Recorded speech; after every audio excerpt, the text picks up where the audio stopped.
winds of 65 miles an hour. With this video being provided by a camera on the outside of the International Space Station.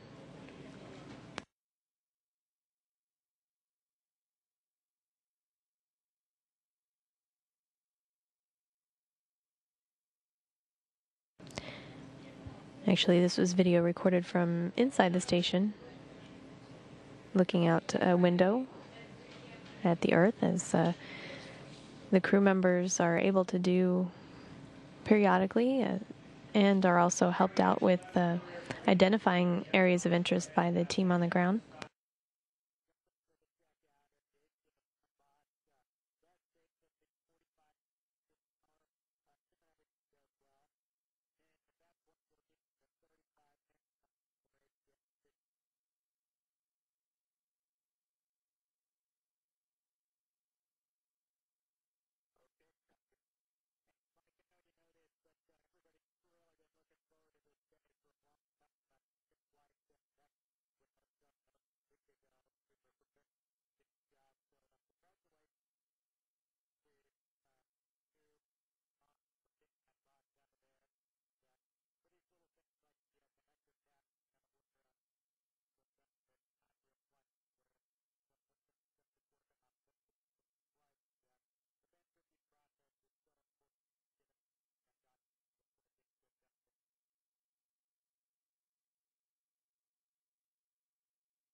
This is Mission Control Houston, continuing to watch video that was recorded earlier this morning on board the International Space Station, with the crew member pointing a video camera out to the windows of the cupola to look down at Tropical Storm Talas, which was over Japan.